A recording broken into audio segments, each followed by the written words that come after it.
Saludos cordiales, su pastor Danilo Toledo Muñoz, desde la región del Maule, séptima región de Chile. Ha llegado la hora de compartir el devocional, el pancito diario de vida que tanto bien hace a nuestras almas. Hoy cerramos nuestra sección de un tema en 3 partes, donde el tema de esta semana ha sido la doctrina bíblica de la santificación. Hemos visto 2 aspectos muy importantes de la santificación, que entendemos que santo es calidad del que está siendo santificado y santo significa uno que ha sido apartado para vida y servicio dedicada a Dios. La santidad dijimos que tiene 3 cualidades en específicos. Es una posición, vale decir, es posicional, es progresiva y es perfecta. Cuando hablamos de posicional, nos referimos que ahora el Espíritu Santo, una vez que hemos sido justificados, salvos en esencia, llega a nuestras vidas y nos capacita para tener la calidad de hijos, una nueva posición, hijos de Dios y un nuevo estado, hijos santos de Dios delante de Él y del mundo. La primera parte que vimos se refería a en qué consiste la santificación y los beneficios que otorga. La segunda parte que observamos fue precisamente toda esta idea de lo posicional de nuestra nueva vida. Somos nuevas criaturas, tenemos una nueva naturaleza que está siendo incorporada, una vieja naturaleza que está siendo transformada, estamos con una posición diferente, un estado de transformación continua, y hemos comprendido que la santidad es activa y no pasiva. Para que lleguemos finalmente en esta progresión, vale decir, vamos de menos a más, gradualmente avanzando hacia la meta, comprender que el Espíritu Santo es quien va a dar un gran énfasis a la replicación de la imagen de Cristo en nosotros, por lo tanto esto va en crecimiento. Veíamos que, conforme Filipenses 1:21, fiel es el que nos llamó a esto y fiel va a ser el que va a terminar la perfecta obra en nosotros. También veíamos que Dios mismo es quien pone el querer como el hacer por su buena voluntad para que lleguemos a la meta final cuando ya seamos perfeccionados.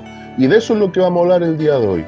Vamos a meditar bajo el título Una santidad perfecta.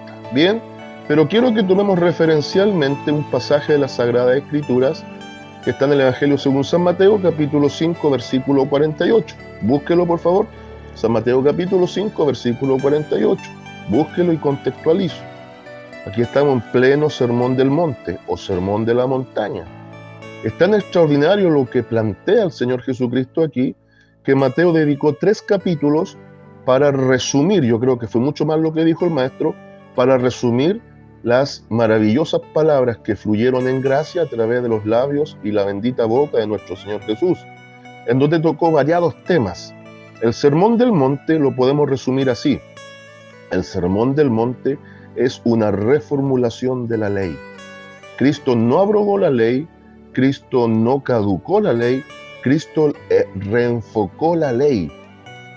Los fariseos, los escribas, los saduceos, los intérpretes de la ley, toda esta gente que tenía que transmitir la ley como había sido planteada, cometió el grave error de poner solamente la forma de la ley. Ellos plantearon la forma de la ley, pero fueron apagando el espíritu de la ley.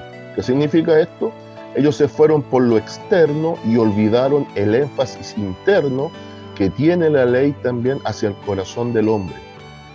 No eran meras leyes regulatorias, era palabra también que debía producir arrepentimiento en el corazón de los que la escuchaban. Fíjese que el Señor trae el espíritu de la ley a través del Sermón del Monte. Y en este pasaje del capítulo 5 está hablando precisamente de amar no solo al prójimo, sino también al enemigo, en lo cual habían fallado terriblemente los fariseos. ¿Encontró el pasaje en cuestión? Perfecto. Démosle lectura. Voy a leer en el poderoso nombre del Señor Jesucristo lo que la palabra de nuestro Dios dice para comunión de Padre, Hijo y Espíritu Santo a la letra así. San Mateo 5:48. Sed pues vosotros perfectos, como vuestro Padre que está en los cielos es perfecto. Amén. Esta palabra se entiende mucho mejor a partir del versículo 43 y refuerza lo que yo le decía mientras daba contexto a esto. Escucha atentamente. Palabras textuales del Señor Jesús. Oísteis que fue dicho, amarás a tu prójimo y aborrecerás a tu enemigo. Pero yo os digo, ahí está la idea de Dios hablando en Cristo, el Dios hombre. Amad a vuestros enemigos. La ley decía, amarás a tu prójimo y aborrecerás a tu enemigo. Perfecto. Pero ahora, como estamos en la gracia y Cristo venía a derramar gracia de salvación, dice, amad a vuestros enemigos, bendecid a los que os maldicen, haced bien a los que os aborrecen y orad por los que os ultrajan y os persiguen, para que seáis hijos de vuestro Padre que está en los cielos, que hace salir su sol sobre malos y buenos, y que hace llover sobre justos e injustos. Aquí Cristo está presentando un Dios que no hace acepción de personas. Hay una oferta de salvación para todo el género humano. Así lo tomemos o lo dejemos. Cada cual finalmente escogerá un destino. Y aquí está presentando un perfeccionamiento en el amor. La forma de la ley no permite perfección. La ley de Cristo, que es la gracia derramada, perfecciona el amor. Pero aquí hay un antecedente importante. Aquí Cristo está exhortando principalmente a sus discípulos a llevar una vida de santidad activa. Aquí, entre líneas, de manera implícita, Cristo está hablando de la santidad activa. Porque yo, si aprendo que tengo que perdonar, debo manifestarlo. Si la palabra me enseña a amar de manera efectiva, tengo que hacerlo. Entonces aquí se nos está presentando el principio de la santidad activa. Y la única forma de una santidad activa que me lleve a una perfección de santidad es ser un hacedor de la palabra, no quedarme solo en lo teórico, debo aplicarlo en lo práctico. Y ahora se entiende cuando el Señor Jesucristo dice, y aquí avanza, dice, porque si amáis a los que os aman, ¿qué recompensa tendréis? Ninguna. ¿Ah? Exactamente, es fácil amar al que me ama, pero amar al que me aborrece. Es fácil bendecir al que me bendice, pero bendecir al que me maldice. Es fácil dar mano de vuelta al que me ha ayudado, pero ¿acaso no es difícil tenderle la mano al que me ha querido hacer mal? Aquí habla de perfección. Y finalmente dice, ¿por qué hay que hacer esto? Porque si amáis a los que os aman, ¿qué recompensa tendréis? ¿No hacen también lo mismo los publicanos? Y si saludáis a vuestros hermanos solamente, que hacéis de más, ¿no hacen también así los gentiles? Claro. Entonces tenemos que marcar una diferencia. ¿Y en qué radica esta diferencia? Aquí viene el versículo. Sed pues vosotros perfectos, como vuestro Padre que está en los cielos es perfecto. Aquí Cristo está planteando la idea de que tenemos que reflejar su carácter en nuestras vidas. Esa va a ser la meta del Espíritu Santo en la santidad activa, progresiva, en una posición nueva que debe ir a perfección y a una perfección plena. Pero vamos a analizar algo importante, que no es menor. ¿A qué perfección se refería Cristo cuando hablaba de esto? Entendamos algo muy importante, que no quiero que quede en el tintero. Cuando hablamos de una santidad perfecta conforme a Biblia, no nos estamos refiriendo a la impecabilidad humana. No existe impecabilidad humana. Eso es una falacia. Todo ser humano, aún en nueva posición y estado como nosotros, de muchas formas pecamos. Ya sea de pensamiento, ya sea de acción o ya sea de omisión, de alguna forma pecamos. ¿En qué daña nuestra santidad? Si lo entendemos correctamente, nada. Porque escúchelo bien. La santidad perfecta en la Biblia no se refiere principalmente o tácitamente a la impecabilidad humana, sino que se va a referir a la perfección de Dios y a la meta de los creyentes de ser apartados para Él, donde se va a propiciar de menos a más una transformación mental, psicológica, espiritual y obviamente moral a través de la fe en Jesucristo y la obra del Espíritu Santo a nuestro favor. La santificación plena y perfecta va a ocurrir en algún momento, que lo vamos a ver, pero tiene que ir acompañado precisamente de esta idea de una transformación. Esto es lo que el apóstol Pablo habla y presenta en Romanos 12, versículo 1 y 2, donde en el 12 habla de una dedicación a Dios, lo que sería la consagración. Consagrarse es dedicarse a Dios, eso es consagración. Y en el versículo 2 de Romanos 12 habla de una transformación. Entonces esos dos pasajes hablan de dedicación y transformación. Para tener una verdadera dedicación a Dios debo transformarme, debo aprender a alinearme a la voluntad divina, que tiene tres características: es perfecta, buena y agradable, y en ese resultado de crecimiento el Espíritu Santo me va a ir perfeccionando. No significa que no peque o no erre o no me equivoque, porque el único que tiene una perfección absoluta es Dios, y lo vamos a observar.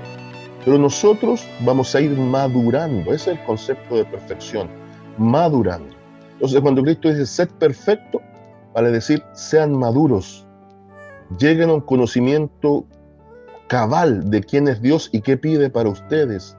Madurar involucra crecimiento, madurez, ser plenos en este caso en Dios. A esa perfección se refiere. Fíjese que yo aplico una consigna en mi vida. Tengo varias, pero hay dos que son clave. Hay una que, por ejemplo, la aplico de esta manera. Yo crezco sirviendo y sirvo creciendo. Crezco sirviendo y sirvo creciendo. Y también tengo otra que me gusta mucho, que aplico en mi propia vida, que es vivir para servir. Vivir para servir es servir para vivir. Esa debiese ser nuestras normas. En el caso de los creyentes, que somos llamados a vivir una vida santa, debemos imitar y alinearnos debemos imitar a Cristo y alinearnos en su perfecta voluntad. Y no significa que no tengamos áreas sensibles al pecado, sino que ser santificados y vivir en pos de Él a una perfección involucra que cada vez más el Espíritu Santo va a ir reflejando el carácter de Cristo hasta llegar a una meta. Ahondemos un poquito en lo que es la diferencia entre la santidad absoluta de Dios y la nuestra, para no equivocarnos. Dios es completamente santo en el amplio sentido de la palabra. Él es único, moralmente puro, plenamente libre de pecado. Es más, su santidad es su esencia por sobre todo, dado que la Biblia dice, por ejemplo en Isaías 6, Apocalipsis 4, incluso Apocalipsis 5, que continuamente se repite, santo, santo, santo. Ningún otro atributo propio de Dios se presenta por 3 veces continuas, santo, santo, santo, excepto la santidad. A eso se denomina en teología el atributo superlativo, porque es el atributo que demanda, o denota más bien dicho, la esencia misma de Dios. Dios es santo en el amplio, perfecto y más puro sentido de la palabra. ¿Por qué? Porque Dios también, al ser fuente de vida, es fuente de purificación o santidad. Por ende, la santidad de Dios es activa, plenamente activa, que tiene la capacidad de purificar, de dar vida. ¿Ah? Ahora, ¿qué pasa en esta relación de un Dios santo que demanda un pueblo santo para relacionarse? Que lo vimos a través de lo que plantea Pedro en su segunda carta en el capítulo 1, donde replicaba lo del Antiguo Testamento en Levítico 11:44 y 19:2. En el creyente somos apartados para Dios. ¿Ah? Esto implica que hemos sido quitados del mundo en cuanto a su sistema corrupto y ahora estamos en un servicio y una dedicación a Dios. Como hijos asumimos derechos y deberes, derechos de hijos y deberes de relación y servicio. Esto también sabemos que es una obra continua. Jamás podemos pensar que así como instantáneamente fuimos justificados para ser salvos, lo cual es un suceso, ocurre una vez definitivamente, la santidad es un proceso. Por ende entendemos que se activa de 0 a 100, de menos a más, de una manera progresiva. Por lo tanto, no se trata de una perfección instantánea, momentánea, o que sea ausente de pecado. Más bien, Es un camino de crecimiento y transformación. ¿Quién lo propicia? La salvación, pero ¿quién la induce y la dirige? El Espíritu Santo. ¿Qué hace el creyente? Rinde su voluntad para que se concrete. Fíjese que en Filipenses 3:12 el apóstol Pablo dice, no que lo haya alcanzado ya, ni que ya sea perfecto, sino que prosigo por ver si logro hacer aquello que es mío, para que Cristo Jesús me tome fuerte, me sujete, me lleve de la mano. Ahí está el apóstol Pablo planteando justamente esta idea de progresión de santidad hasta la perfección definitiva. Esto de la santidad se va a lograr a través de la fe en quien, en Jesucristo. Él vivió una vida perfecta, pagó por nuestros pecados, por haber pagado por nuestros pecados, ahora Él nos perfecciona. El Espíritu Santo es quien va a renovar nuestro entendimiento y va a transformar nuestros corazones a la semejanza del corazón de Cristo. Esto de la santidad también tiene ciertas evidencias. Una de las grandes evidencias es el corazón nuevo. Por eso el Espíritu Santo va a producir el fruto que se llama la santidad, que ya lo vimos y tiene 9 características. Así también Pedro nos enseña que tenemos que nosotros añadir virtudes en este proceso de santidad a perfección. Entonces, podríamos decir lo siguiente. Respecto de la santidad perfecta en el cristiano, tenemos que llegar a una perfección moral que va a ser posible a través de Jesucristo. El Espíritu Santo va a ir propiciando esta transformación, que cada vez más nos va a apartar del pecado, nos va a llevar a una transformación interna de una vida dedicada a Dios y en plena certidumbre de fe que la perfección final en la santificación se va a lograr en el proceso de la glorificación. Y es aquí donde quiero, ya yendo a la parte final de la meditación, cerrar con esta idea de la glorificación. Entonces podríamos responder a una pregunta. ¿Cuándo entonces vamos a ser completamente santos? ¿Cuándo nuestra santidad va a ser perfeccionada? Entiéndase esto. Hay 3 procesos claves en la vida del creyente. Pueden ser más, pero se resumen en 3.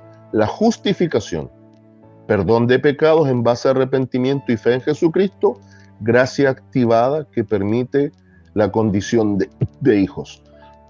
Nos hace hijo, nuestro Dios nos hace hijos y al mismo tiempo nos implanta de su espíritu. Y ahí está lo que enseña Romanos 5, de su espíritu.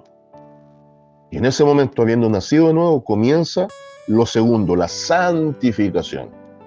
Y la santificación es un proceso que va a culminar con la glorificación. Entonces, los 3 procesos fundamentales: justificación, santificación, glorificación. Entendemos entonces que la santificación comienza con haber sido perdonados nuestros pecados en la justificación y concluye en una santidad perfecta en el momento que seamos glorificados.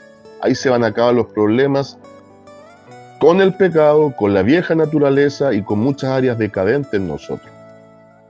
¿Cómo se logra esto? Muchísima atención. Cristo puede venir de manera individual por un creyente y Cristo va a venir por promesa que va a tener fiel cumplimiento por la iglesia como el conglomerado de los creyentes. Vale decir, cada uno está en el proceso de la santificación. Todos los nacidos de nuevo estamos siendo santificados. Estamos creciendo en esta santidad. Pero van a haber creyentes que van a morir en el proceso, sin haber logrado la perfección. Esos creyentes quedan ahí en la presencia de Dios esperando cuerpos nuevos para la futura glorificación.